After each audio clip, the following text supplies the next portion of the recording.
up, we have Mr. Sujoy Chaurasia.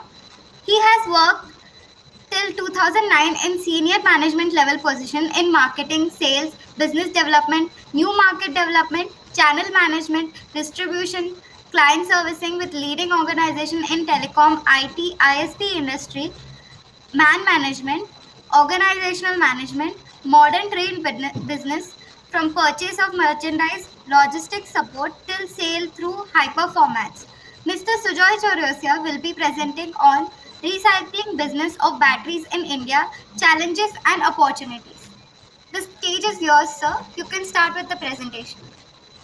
Good afternoon, friends, and thank you, Chalkia, for introducing me to the great platform like e-commerce. Friends, I am Joy Chaurasia. I am the founder of eOxygen Automotive Private Limited. We are available on the web as eOxygen. It's primarily into last mile fleet operators, service and maintenance. So typically, people who provide services to Flipkart, Amazon, Big Basket, and services like that. We try to give them that kind of a service. We also aggregate sales and conduct specialty business in the EV space, especially when it comes to drivers, when it comes to last mile mechanics deployment. So we are part of the EV ecosystem and gradually developing. Today we have approximately 8 people that we provide on-site maintenance. We're present in Delhi, Mumbai, and Pune. Today I'll be speaking on the recycling business of the batteries since we are into the maintenance business, and 80 to 90% of the fleet that we service are being driven on lithium batteries. These are two-wheelers and three-wheelers, L2 low speed, L2 high speed, as well as L3, which is slightly a more glorious version of your e-rickshaw, but can carry up to 500 kgs of head weight. So these are typically driven by batteries which are made out of lithium. I mean, there are multiple chemistries that we talk about lithium batteries. When you're talking about recycling business of batteries in India, it has already existed as far as lead acid is concerned. That's a very set business. A lot of people are doing, but with the government focus changing right now as far as the chemistry to lithium batteries is concerned. So let's go over to the next stage, which is what is the problem that we face. We are already at a stage where we have been importing trillions of dollars worth of petrol and petroleum, obviously from out of country. India produces hardly 40% of its petroleum.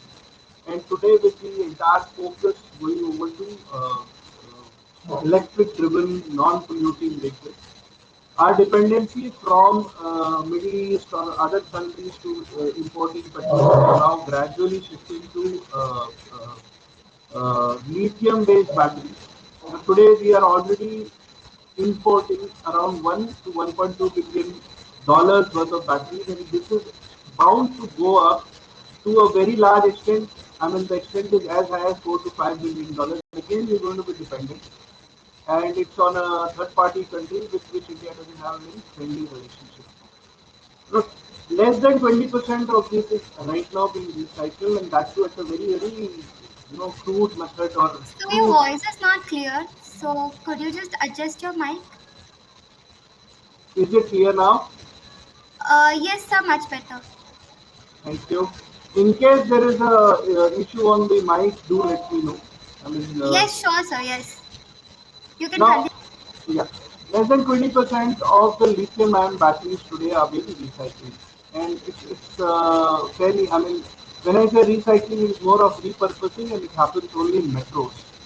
To be very frank, we are kind of missing out on a very large resource which is already been gifted to us because of the very nature. I mean, once we procure these batteries, virtually they stay with us even after life, and we should not be sending them to graveyards. These are products and services which can be utilized. Now, this is a very brief of the Indian market growth, especially and the LIB or the lithium-ion battery waste production. India has seen a massive amount of engagement as far as the e-rickshaw is concerned. What we show on the left side of the graph is the green vehicle. We are already reached to a point that every quarter to 4 months we sell out more than 6.5 lakh people officially registered. India also is a very huge grey market which is 3 times of this amount, which sells as a non-registered vehicle. The right side where it is shown as a two-wheeler is just recently started hitting numbers like 1,26,000 to 2 lakh people. Left side is car, which is less than 3,600 or maximum 4,000 rupees. So essentially, as you see, the e-rickshaw revolution has primarily been driven as a lead-acid revolution. Now it is gradually shifting. As you see, the branded vehicles of Mahindra, Kinetic coming on board. They are lithium-ion packed. A lot of independent players and small-time players are also getting into it, but this is primarily driven by a grey market. The same is true about the EV segment is concerned. Though we have Hero Electric, which is market leader at 48%, they were initially on lead acid, but now it is gradually being taken over by lithium-ion batteries. So as we talk about it in 2021, we are hardly at say um, 1.5-2% of what we project right now. Probably by 2025, we would be importing 2 billion worth of the merchandise and the same cycle. I mean, typically the life cycle of a lithium-ion battery is 3 years to 4 years. As an active servicing partner within the electric vehicle, it has a second life. Typically, once the battery starts malperforming or the efficiency goes down, and as you see, gradually till 2030, we would be sitting on virtually 5 Excuse me, billion. sir. Can you adjust your mic because the voice is still not clear? Now, am I Yeah, yeah. Now clear? it's much better. So we are headed towards nearly $5 billion worth of waste, e-waste, which is nothing but it is going to head towards the landfills. So instead of landfills, what are the challenges? Where can we utilize these waste, and how do we save on precious foreign exchange? We have something called as a 4R cycle, which is called as recycling, reuse, repurpose, or reprocess. What we understand is the EV ecosystem is missing right now in how we go about trying to develop. If you strip apart a lithium-ion battery, apart from lithium, which is hardly 1.5-2% of that component, you have cobalt, you have a graphite, you have an anode, you have metal sheets inside, you have multiple other products like nickel and nickel, cobalt, cadmium, etc., which itself carry a lot of value both in the national and international market. Obviously, you require some scientific methodology to process it. So as you can see the right side, there is a proper, 4R concept, which is recycling, reuse, repurpose, reprocess. The ecosystem, as far as this entire activity is concerned, is missing. You will just have Salim Park area market or maybe Nehru Place where the old battery is brought in, what you call as a kabadi wala rate, which is given across for these batteries. And that's it. The battery either goes for recycling, wherein even if at 1 volt or 1.5 volt of life left, it is utilized for other products. Otherwise, it goes into a landfill. We are throwing away a very precious resource as far as this cycle is concerned. Now, what are the components which are missing as far as the ecosystem is concerned? This is a possible business scenario that we have shared in two diagrams, left and right. When you have, say, let's start on the left side of that, which is, a new battery is manufactured. It goes across to the electric vehicle users. It could be cars, it could be two-wheelers, it could be three-wheelers. And typically, depending upon how the battery life is expected to be driven, we see post 3 years, there would be a churn into what they call as a used battery. A good manufacturer's battery, which typically lasts 5,000 to 6,000 charge discharge cycles, will last at least 4 to 5 years. A not so great quality will give up in 3 years, and it converts into a used battery. Used battery typically is unable to drive the vehicle to the amount of distance it is supposed to carry. Now there are 4 or 5 scenarios that it can be done with the used battery. The first one is it goes back to the raw material, extraction process. That is, you strip apart the battery, you take out the cobalt, you take out the nickel, you take out the graphite, the anode and the cathode. Now, it is a proper process. To be very frank, if you do a scientific study, the cost of extracting the raw material from a used battery is one third of that from the mining itself. When you mine all these products like cobalt, nickel, cadmium, etc., you end up spending three times when it is brought in into the entire ecosystem. If you extract it from this cupboard, it is one third. We just require specialized factories. Unfortunately, India doesn't have that. But we have started reaching the volumes of lithium-ion battery waste that we can justify a structure or an investment into this system. These are very costly material, and if we can utilize this, we would be safeguarding a lot of significant chunks in the entire battery manufacturing process itself. The second is the specialized use of battery refurbishing companies, which are typically utilized in a second life application, which can be stationary storage, solar power, UPSs, small lights and bulbs, street lights and bulbs, which are more static in nature. These batteries cannot be used for traction. The last option, which is that they get burned, they are not even in a position to be extracted as a raw material, is the junkyard, which we can technically reduce up to 2 to 3%. Technically, I am saying, which requires a highly scientific approach to do this. The right side that I am showing is a more simplistic kind of a diagram that I am showing, which is battery manufacturing, new batteries and extracted raw materials that go to a battery manufacturing plant. So typically new battery goes to electric vehicle, it becomes used battery, then it goes to the battery repurposing. It is probably a simplified diagram of what I showed in the left. Battery used as a second life application goes to a recycling facility. Now this requires to be restructured. If you know that the scrappage policy which is come, but that is focused more on the metallic part of the body of the vehicle is concerned. Because scrappage policy is focused in such a manner that you throw away old vehicles, it doesn't go into the junkyard and keeps on rotting. The metal is re-extracted and reused. It is also a better way of trying to safeguard a resource which is limited. I mean, Earth has limited iron ore, so you can reutilize that. We extract the raw material. As I told you, this entire process, as any recycling process that we see, will be much lesser from an environment perspective. Because they say mining of that and sending it to the battery. So we have huge volumes and scales as far as mining and processing is concerned. Extracted raw material processing, India is way behind, but yes, we have the technology within the country. Now, this is a sourcing target which is focused more on, say, how do we do a reuse. The biggest source, initially it was laptop and mobile. Now, apparently, it seems that it is the vehicles, the two-wheelers and the three-wheelers. Now, typically, if you see the lead acid based batteries, that ecosystem already exists. I mean, if I take a high end lead acid battery, it will be easily replaced the moment I go for a new purchase. Typically, it is 10 to 12%, maximum of 25-30% that I get in resale. In research, typically they reuse the lead acid, the lead part of it, the box, and some of the parts and components. The acid is typically thrown away.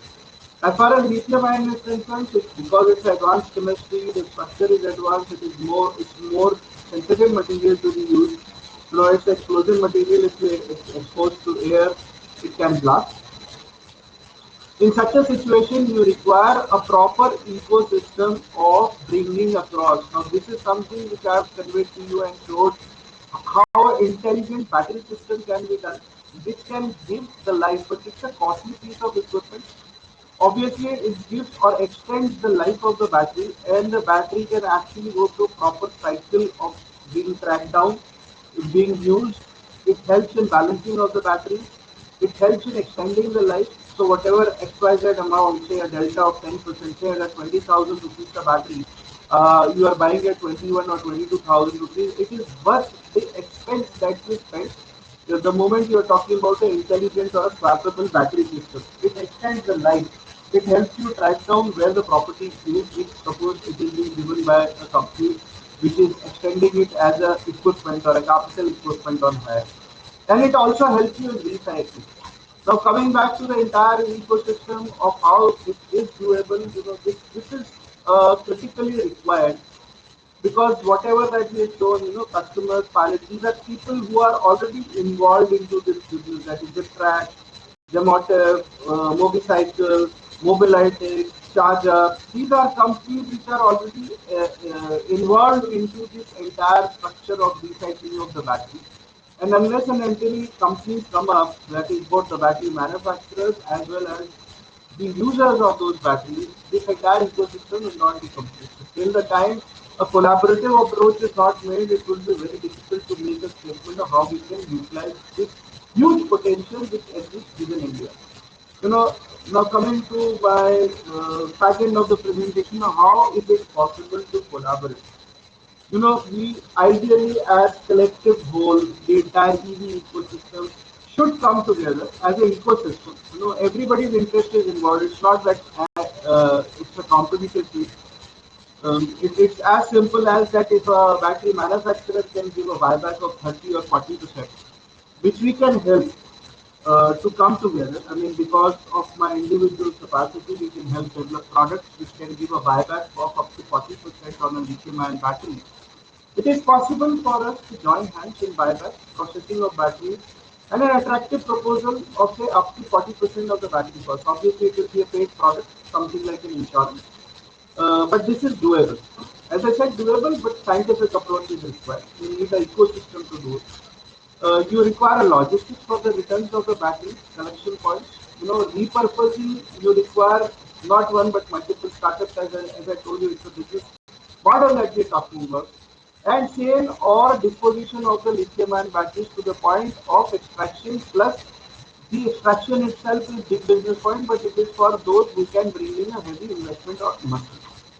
So this is about it from my side, and I would thank you very much for allowing me to give the presentation. Uh, I guess I am open now to a question and answer session on this, so I will stopping to share the presentation. Chelsea, over to you. Thank you, sir. So now we are open for questions. So the questions can be posted in the question box.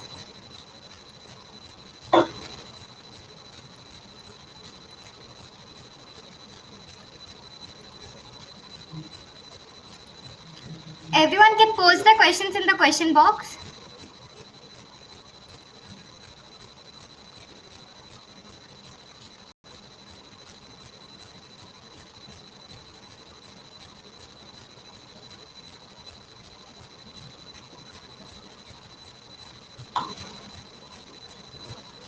We've got the first question from Devasis Suara.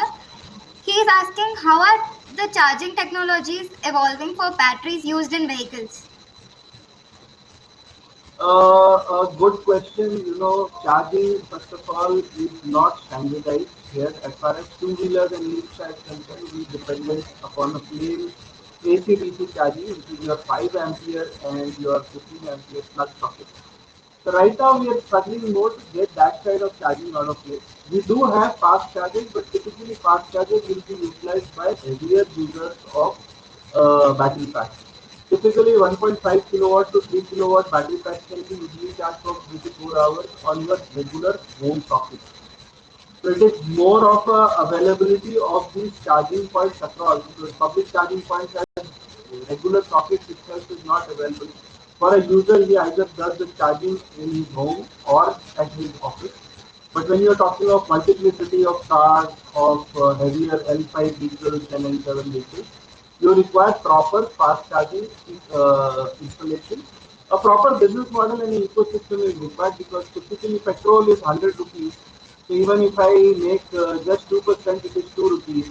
But electricity today at a commercial rate is 10 rupees, non-commercial rate is 6.5, 7 rupees.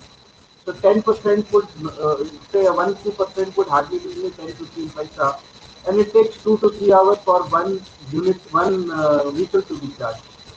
So yes, it is requiring, it is a very nascent stage that we are seeing, but yes, India will also reach to a stage where we have multiplicity of charging points similar to what China and USA has. So we are on the way. That is my answer. So we can go over to the next question. Next question we've got from Mr. Siddharth Gulati. He has asked, do battery manufacturers themselves recycle batteries? As we have generally seen while buying a new battery, the old one is generally purchased back by the seller itself. This is true as far as lead acid battery is concerned. This is not true as far as lithium-ion battery is concerned, except for one or two OEMs like Novum is one of the players which is started the business from recycling and now engaged and entered the manufacturing process. Gyptrax is also one such company which does that. But in lithium ion space, you have typically seen they are not giving the buyback because buyback is, I mean, customer is not convinced with the 10, 11%, 20%. That's why in my presentation I mentioned unless and until the value comes close to 40%, it will not be very attractive proposition. So someone has to make a product where customer can get up to 40%. You may not get exactly 40%, but it is up to 40%, but at least more than 20%. For That's one thing. Yeah. Thank you so much, Sujoy sir. For further questions, you can contact Mr. Sujoy on his email ID. I have shared the email ID in the chat box. Please contact him via that email. Thank you for being a part of us, Mr. Sujoy. It was a pleasure to have you on the stage. We are looking forward to connect with you in our next event as well. So Thank you Chelsea, so much for your Chelsea, support. yeah, Chelsea and Ms. Lucha, thanks a lot for giving me this opportunity. So I look forward to giving support to you further on, and you're welcome to come back to me for questioning or other sessions. Thank you very much. Thank you so much, sir. This session will end here. The next section will start soon.